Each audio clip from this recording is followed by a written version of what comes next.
Hi hello నమస్తే welcome to our channel. నేను సౌజన్య. హనుమాన్ అందరూ దాన్ని హనుమాన్ హనుమాన్ అంటున్నారు, కాకపోతే టైటిల్లోనే స్పేస్ ఉంది. అది ఎవ్వరూ గమనించకుండా చాలామంది విలేకరులు అందరూ కలిసి దాన్ని హనుమాన్ కాస్త హనుమాన్ అని చేసేసారు. సో ఫైనల్లీ అది కూడా రిలీజ్ అయింది. మరి సంక్రాంతి సందర్భంగా చాలామంది చూశారు. అది ఆంజనేయ స్వామికి సంబంధించింది కాబట్టి ఖచ్చితంగా అందరికీ నచ్చుతుంది. సో దాన్ని జడ్జ్ చేయకుండా ఉండాలనేది నేను కోరుకుంటున్నా నా తరపు నుంచి. That's my personal opinion. So మరి ఈ హనుమాన్ సినిమాకి సంబంధించి రివ్యూ ఇవ్వడానికి ఈరోజు మనతో పాటు ఉన్నారు సీనియర్ ఫిలిం జర్నలిస్ట్ యజ్ఞమూర్తి గారు ఉన్నారు. వారితో మాట్లాడదాం. హాయ్ అండి. హాయ్ సౌజన్య. హనుమాన్ కాదు సినిమా, అది హనుమాన్. సో హనుమంతుడి పవర్ బేస్ మీద లేకపోతే హనుమంతుడికి సంబంధించి రిలేషన్ వైజ్ అది ఆ థీమ్లో వచ్చిందని అందరికీ తెలిసిందే. ఇంతకీ ఈ హనుమాన్ సినిమా తేజ సజ్జా అండ్ అయ్యర్ అమృత అయ్యర్ అమ్మాటారు. సో తను కూడా అందరికి ఒక్క సినిమాతోనే బాగానే కనెక్ట్ అయింది, మళ్ళీ వస్తుంది. సో వీళ్ళిద్దరి కాంబినేషన్లో ఈ హనుమంతుడి బేస్ మీద వచ్చినటువంటి ఈ హనుమాన్ సినిమా ఎలా ఉంది అసలు? ఇది సంక్రాంతికి అంటే గుంటూరు కారం లాంటి ఒక పెద్ద సినిమాని, ఒక కొండని ఢీ కొట్టడానికి వచ్చినటువంటి ఒక చిన్న కొండ. రిలీజ్ కూడా చాలా ఇష్యూస్ అయ్యాయి, చెయ్యొద్దు అని. అవును. సో మొత్తానికి ఏదైతే ఆ కాంట్రవర్సీ నడిచిందో ఆ రెండు సినిమాల మధ్య, అది హనుమాన్కి బాగానే ఉపయోగపడిందని చెప్పేసి చెప్పాలి. సో పండక్కి మనం ఎలాంటి సినిమా అంటే ఫ్యామిలీతో కూర్చొని పిల్లలందరూ కూడా ఇప్పుడు మంచి ఫెస్టివల్ మూడ్లో ఉంటారు. సెలవులు, సంక్రాంతి సెలవులు ఫుల్గా ఎంజాయ్ చేయాలనుకుంటూ ఉంటారు. సో ఆ రకంగా చూసుకుంటే పిల్లలు మొట్టమొదట పెద్దవాళ్ళ కంటే పిల్లలకి పిచ్చగా నచ్చే సినిమా హనుమాన్. ఓకే, హనుమంతుడు అంటే ముందే వాళ్ళ గుండెలు మెల్లోనే వేసి పెడతారు పెద్దలు. అవును. సో ఇంకా క్రేజ్ ఎక్కుతుంది పిల్లలకి. అవును. ఈ సినిమాలో కథానాయకుడి పేరు హనుమంతు. ఓకే. సో యాక్చువల్గా ఈ సినిమా స్టార్టింగ్ నుంచి విలన్ క్యారెక్టరైజేషన్ని బేస్ చేసుకొని నడుస్తుంది. ఒక విలన్ క్యారెక్టర్, సూపర్ హీరో కావాలనుకునే ఒక విలన్.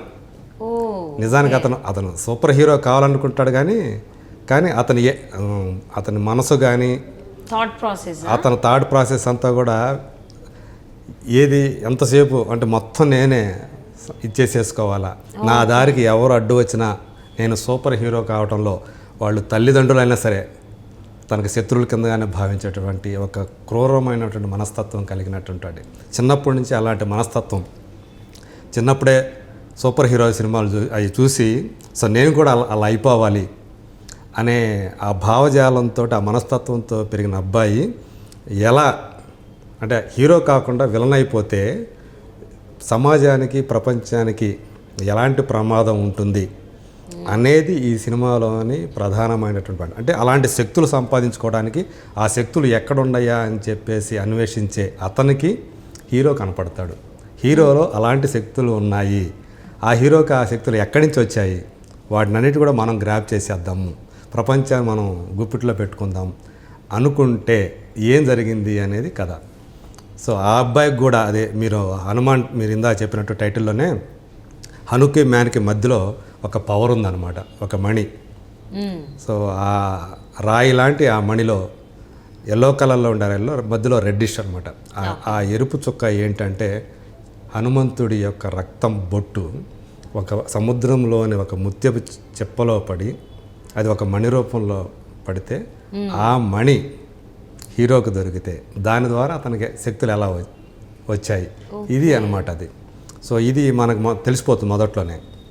కాబట్టి దాన్ని చేజిక్కించుకోవడానికి అంటే అసలు ముందల ఈ అన్వేషణలో విలన్ ఏం చేశాడు, ఆ క్యారెక్టర్ని వినయ్ రాయ్ అని చెప్పేసి కన్నడ యాక్టర్. సో అతను మనకు వాన అని చెప్పేసి ఎంఎస్ రాజు డైరెక్ట్ చేశారు, అందులో హీరోగా చేశారు. ఈ మధ్య కాలంలో అతను విలన్గా చాలా బాగా రాణిస్తూ ఉన్నాడు. ఇందులో కూడా చాలా బ్రహ్మాండంగా ఆ క్యారెక్టర్ని బాగా పోషించాడు. సో ఆ హనుమంతుగా అల్లర్చిల్లగా అంటే ఒక అబ్బాయి, దొంగ అబ్బాయి. హీరోయిన్ వచ్చేసి తేజ చేసింది. హీరోయిన్ వచ్చేసి ఒక డాక్టర్. సో దొంగగానే చూస్తుంది. ఆ అబ్బాయి దొంగతనాలు చేస్తున్న అక్క అతన్ని కాపాడుకుంటూ వస్తుంది అనమాట. ఆ అక్క పాత్రలో వరలక్ష్మి శరత్ కుమార్ చేశారు. ఆమె అనమాట తిండి పెట్టేది హీరోకి. ఇదంతా కూడా అతనికి ఆ శక్తులు వచ్చిన తర్వాత అబ్బాయి ఏం చేశాడు, అతను చేసే పనులు ఇవన్నీ కూడా జనాల్ని ఏదైతే ఒక ఫ్యామిలీ ఆడవాళ్ళు కానివ్వండి లేకపోతే పిల్లలు కానీ ఏం కోరుకుంటారో అవన్నిటినీ కూడా చక్కగా తెర మీద ఆవిష్కరించడంలో ప్రశాంత్ వర్మ సక్సెస్ అయ్యాడు. కాబట్టి సినిమా ఆద్యంతం కూడా ఇంట్రెస్టింగ్గానే నడుస్తుంది. సో ఆ మేరకు చూసుకుంటే నాకు తెలిసి అది ఈ పరీక్షలో పాస్ అయిపోయినట్టే, సంక్రాంతి పరీక్షలో. ఓకే, నేను గట్టిగా చెప్పగలను, ఖచ్చితంగా దాని మీద ఏదైతే పెట్టుబడి పెట్టారో ప్రొడ్యూసర్లు కానివ్వండి డిస్ట్రిబ్యూటర్లు కానీ ఖచ్చితంగా ఆ డబ్బులు తిరిగి వస్తాయి, మంచి లాభాలు కూడా గడిస్తారు. మరి అమృత అయ్యర్ క్యారెక్టర్ తను కే తేజస్కి ఎలాగా కాంటాక్ట్ కలుస్తుంది, కనెక్షన్ ఉంటుంది? సేమ్ విలేజ్, ఒక అంజనాద్రి అనే ఒక విలేజ్ మనకి ట్రైలర్లో చూపిస్తారు. ఒక హనుమంతుడి ఒక విగ్రహం లాగా ఉంటుంది ఎదురుగా అనమాట. ఆ విగ్రహం ఎదురుగానే ఒక ఈ విలేజ్ అంతా కూడా అనమాట. ఇదంతా కూడా తను సీజీ వర్క్లోనే చేసుకున్నాడు. ఆ హనుమంతుడి విగ్రహం కానీ అడవులు కానీ ఇదంతా కూడా సీజీ వర్క్.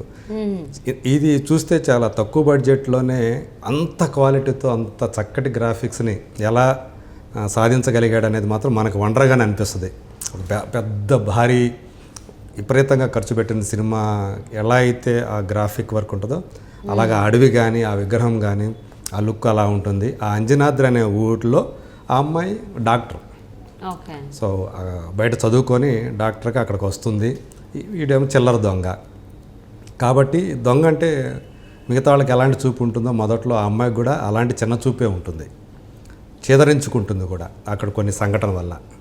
సో అలా చివరికి వాళ్ళిద్దరూ మళ్ళీ ప్రేమలో పడ్డారా లేదా, సో అతడి గురించి ఆ అమ్మాయి ఏం తెలుసుకుందా లేదా, తనను ఎవరైతే ఒక క్రూరమైన విలల నుంచి తనని ఎవరైతే కాపాడారో తను వేరే అనుకుంటుంది అనమాట.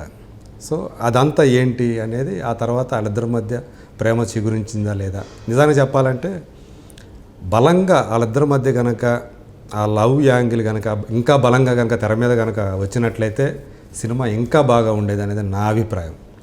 సో కొంచెం తక్కువైంది ఆ లవ్ యాంగిల్ అనేది, అంతగా చూపించలేదు. బట్ ఎక్కడ అశ్లీలతకు అసభ్యతకు తావు లేకుండా డైలాగ్స్లో కానివ్వండి, ఈవెన్ ఆ అమ్మాయి లుక్స్ కూడా చాలా క్యూట్గా ఉంటుంది. చాలా అంటే సినిమాకి ఒక బ్యూటీ తీసుకొచ్చిందని చెప్పాలి అమ్మాయి. సో అంటే పేరులోనే ఉంది హను మ్యాన్ కాబట్టి మెయిన్ ఫోకస్ అంత అటు సైడ్ వెళ్ళి ఉండద్ది. సో అటువైపుగా ఆలోచన కూడా సడన్గా కొంతమందికి రాను కూడా రాదు. ఏంటి ఐటమ్ సాంగ్ లేదేంటి, ఇలాంటి రొమాంటిక్ సాంగ్ లేదేంటి అనేటువంటి థాట్ ప్రాసెస్లో ఇప్పుడు జనాలు కూడా మారారు. ఓకే, సినిమాకి తగ్గట్టే పాటలు ఉంటాయి ఆ రకంగానే. మరి ఈ సినిమాకి సంబంధించి సాంగ్స్ విషయానికి వస్తే అవి ఎలా ఉన్నాయంటారు? సాంగ్స్ కరెక్ట్గా అంటే ఎక్కడ కూడా అంటే పంటి కింద రాళ్ళలాగా కొన్ని పాటలు వస్తాయి. ఈ సినిమాలో అలాంటిది లేదు. సందర్భానికి తగ్గట్టుగా దానికి తగ్గట్టే ఆ పాటలు అనేవి కూడా వస్తాయి. మ్యూజిక్ కూడా ఈ సినిమాకి పాటలు ఎంత బాగుంటాయో ఆ బీజిఎం కూడా బ్యాక్గ్రౌండ్ మ్యూజిక్ కూడా సినిమాకి అంత యాప్ట్గా ఉంది. కెమెరాతో పాటు ఆ మ్యూజిక్ కూడా ట్రావెల్ అవుతున్నట్టు ఉంటుంది అనమాట. అంటే రెండు బ్లెండ్ అయిపోయాయి. అటు కెమెరా వరకు ఇటు బ్యాక్గ్రౌండ్ స్కోర్ రెండు కూడా చక్కగా మేళవించడం వల్ల, కరెక్ట్ మిక్చర్లో ఉండటం వల్ల ఆ సీన్స్ కూడా మనకి బాగా ఇంపాక్ట్, ఆ ఎమోషన్ అనేది త్రూఅవుట్ క్యారీ అవుతూ ఉంటుంది. సో చివరిలో ఒక బాధాకరమైనటువంటి ఒక సీన్ ఉంటుంది. అది తప్పితే మిగతా అంతా కూడా చాలా ప్లెజెంట్గా సినిమా అంతా నడిపాడు. సో ఈ సినిమాకి సంబంధించి ప్రశాంత్ వర్మ ధైర్యాన్ని మెచ్చుకోవాలి. అంటే తేజ సజ్జాలంటే ఒక చిన్న హీరోని పెట్టుకొని ఒక పెద్ద భారీ బడ్జెట్తో తీయాల్సిన సినిమాని తీసి సక్సెస్ అయ్యాడు. హనుమంతుడి ఆంజనేయ స్వామి యొక్క ఎలిమెంట్ దీని చివరిలో కూడా మళ్ళీ ఇంకొక సీక్వెల్ ఉంటుంది అనే ఒక లీడ్ కూడా వెళ్ళాడు. ఆ లీడ్కి సంబంధించిన ఒక 10 నిమిషాల నుంచి 15 నిమిషాల ఎపిసోడ్ ఉంటుంది క్లైమాక్స్. అది సూపర్బ్గా అనమాట. అంటే గ్రాఫిక్స్ మేళవించినటువంటి హనుమంతుడిని మనకు చూపిస్తాడు అనమాట. అంటే మనకి ఒకటి ఉంటుంది కదా, హనుమంతుడు చిరంజీవి, హనుమంతుడికి చావలేదని. ఎక్కడో పర్వతాల్లో మంచు కొండల్లో ఆయన ధ్యానం చేసుకుంటూ ఉంటాడు అని మనకి అనుకుంటాం. సో వాటిని చూపించాడు అలా. ఒక మంచు శివలింగంలో ఆయన తపస్సు చేసుకుంటున్నట్టుగా అది విజువలైజేషన్ చేసుకుంటే నాకు గూస్ బంప్స్ వస్తున్నాయి. ఖచ్చితంగా నేను తొందరగానే వెళ్ళి సినిమా చూస్తాను. ఎన్ని మార్క్స్ ఇస్తారు మరి హను మ్యాన్ సినిమాకి? నేను ఖచ్చితంగా దీనికైతే పాస్ మార్కులు ఇస్తాను. పాస్ నుంచి డిస్టింక్షన్ మధ్య ఏదైతే ఉంటుందో అది చేసుకోండి. వెరీ అంటే నేను అవుట్ ఆఫ్ 5 అయితే నేనైతే 3 to 3.5 ఇస్తాను దీనికి. ఖచ్చితంగా ఇది సంక్రాంతి సినిమా. ఓకే, సంక్రాంతి హాలిడేస్కి ఎవరైతే ఫ్యామిలీతో చూడాలని చెప్పేసి అనుకున్న వాళ్ళకి విత్ పిల్లలు, ముఖ్యంగా మెయిన్ పిల్లలకి సినిమాలు చూపించిన దానికి సంబంధించి ఇది పర్ఫెక్ట్ యాప్ట్ కింద ఉంటుందని చెప్పేసి అంటున్నారు. థ్యాంక్ యూ సో మచ్ అండి. సో హోప్ సో ఈ సంక్రాంతి హాలిడేస్కి పిల్లలు కూడా ఎంజాయ్ చేస్తారు. ఇప్పటి వరకు పెద్దలు ఎంజాయ్ చేసేవాళ్ళు, ఇప్పుడు పిల్లలకి సంబంధించిన సినిమాలు కూడా వస్తున్నాయి. అందులో హనుమాన్ అంటే పిల్లలందరికీ చాలా ఇష్టం కాబట్టి ఈ సినిమా కూడా వాళ్ళు ఖచ్చితంగా కనెక్ట్ అవుతుంది, ఎంజాయ్ చేస్తారు. And thank you so much for spending your valuable time with us, Yagnamurthy గారు. Thank you.